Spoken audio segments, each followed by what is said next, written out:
The Roman Empire didn't really fall in 476 AD. It just moved east, got a new name, and developed a fascinating new hobby: arguing about God.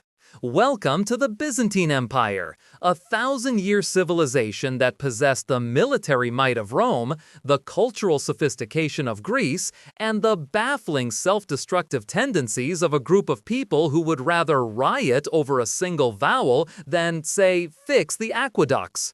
For centuries, while the rest of Europe was busy with mud and feudalism, the greatest minds in Constantinople weren't debating economics or science. They were engaged in ferocious, city-splitting arguments about the precise metaphysical composition of Jesus Christ.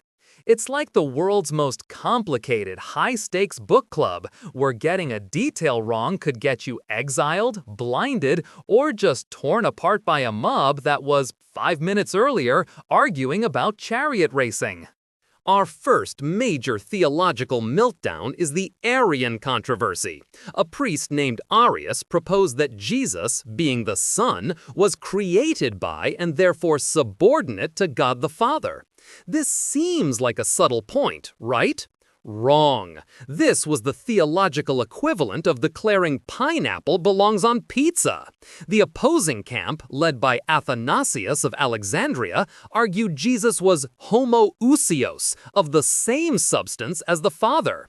The Arians preferred homoousios, of a similar substance. An entire empire was nearly torn apart by the Greek letter iota, a single I. Emperor Constantine, a man who had just finished conquering his way to absolute power, had to call the first ever ecumenical council at Nicaea in 325 just to get everyone to shut up. They decided on homoousios, wrote a creed, and everything was solved forever. Just kidding, they kept fighting about it for another 60 years. You'd think settling the father-son relationship would be enough. But no. Having established what Jesus was, they had to figure out how he worked. Was he one person with two natures, divine and human, mixed together? Or were the two natures separate? Was his divine nature all-powerful, or did his human side get tired and hungry? This led to Nestorianism, which suggested two distinct persons in one body, and monophysitism, which claimed he had only one divine nature. The Council of Chalcedon in 451 tried to split the difference, declaring Jesus was one person with two natures, unmixed and unconfused. This settled things so effectively that it immediately caused a permanent schism, with huge chunks of the empire in Egypt and Syria who just packed their bags and started their own churches. A brilliant piece of theological diplomacy that only cost them several of their wealthiest provinces. Speaking of terrible decisions, let's talk about the Nika riots of 532. Emperor Justinian was a busy man, trying to reconquer the West and rewrite the entirety of Roman law. But the people of Constantinople were more concerned with the Blues and the Greens, two chariot racing teams that functioned like a cross between political parties and violent street gangs. The Blues were generally Chalcedonian Orthodox, while the Greens leaned towards monophysitism. So when Justinian arrested some popular rioters from both sides, the factions united for the first and only time. Their chant? Nika! Conquer! They proceeded to burn half the city down, including the original Hagia Sophia. Justinian was about to flee when his wife, Empress Theodora, a former actress and possibly the smartest person in the room, told him to grow a spine. So he did. He had his general Belisarius trap and massacre about 30,000 of them in the Hippodrome. Problem solved. By the 8th century, the Byzantines faced a new problem: the rise of Islam, a faith that strictly forbade religious images. Emperor Leo III, a military man, looked at the Arab Caliphate's string of victories and his own empire's collection of holy icons and came to a very logical conclusion: God must hate art. Thus began iconoclasm, the smashing of images.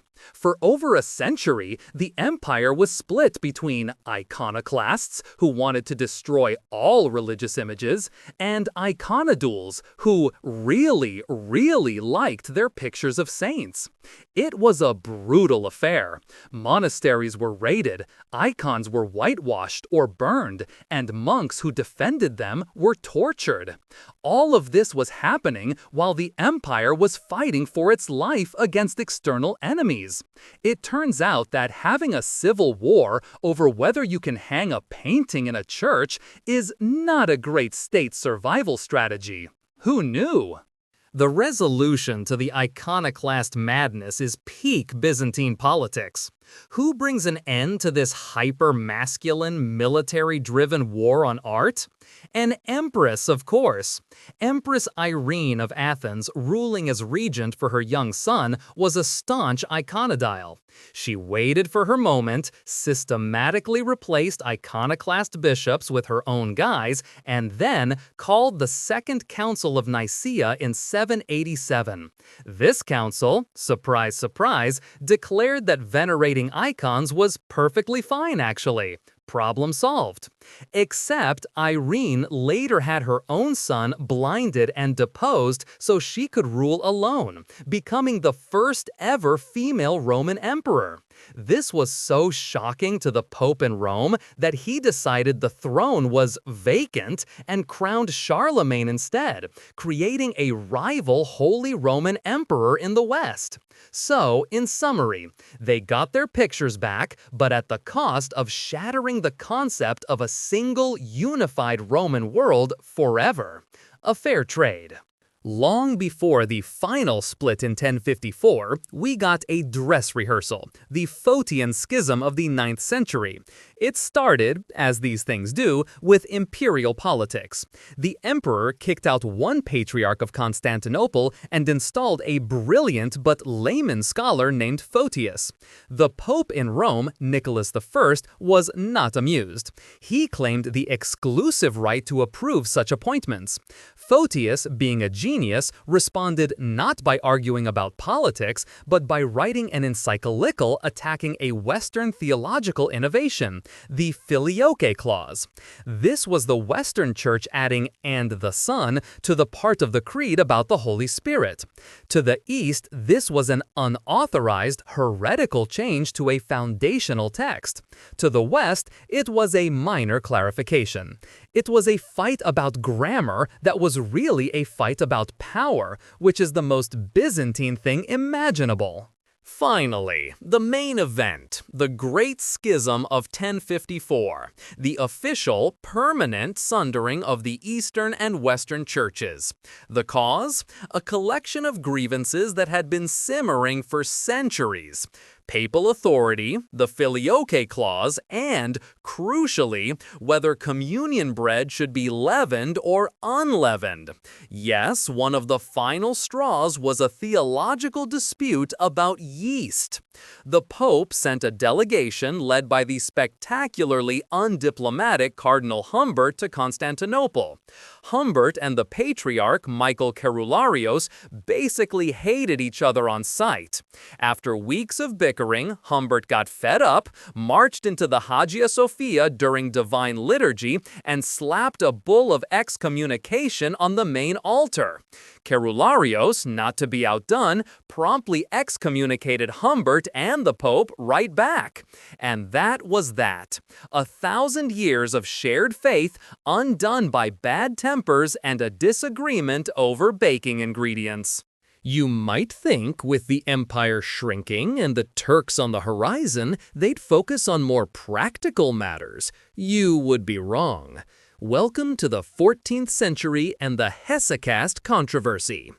A group of monks on Mount Athos developed a spiritual practice involving specific breathing techniques and postures, including staring at their own navels, to achieve a vision of the divine, uncreated light that the apostles supposedly saw at the Transfiguration. A philosopher named Barlaam of Calabria thought this was insane, heretical nonsense. The ensuing debate, led by the theologian Gregory Palamas, wasn't just about breathing exercises. It was a profound argument about the very nature of God. Could humans directly experience God's energies, even if his essence remained unknowable? The Palamites won, and hesychasm became mainstream Orthodox theology. So while the Ottoman Empire was building the cannons that would eventually shatter their walls, the Byzantines were perfecting mystical introspection. And so we come to the end. It's the 1440s. The Ottoman Empire has swallowed everything except Constantinople itself. In a desperate, last-ditch attempt to get military aid from the West, Emperor John VIII Palaiologos goes to the Council of Florence and agrees to everything. He accepts papal supremacy, the filioque, the whole package. The union of the churches is declared. Help is on the way. There's just one problem. His own people absolutely refuse to accept it. The clergy and populace of Constantinople met the news with riots, viewing it as a complete betrayal of their faith. A popular slogan of the time was, "Better the Sultan's turban than the Pope's tiara." So in 1453, when Mehmed the Conqueror's cannons finally breached the Theodosian walls, the last Roman emperor died defending a city that was still bitterly divided over a theological deal it had made to save itself. A perfectly ironic, perfectly Byzantine end to 1,000 years of glorious, maddening history. If you enjoyed this video, please like, comment, and subscribe to our channel for more historical insights. Thanks for watching, nerds!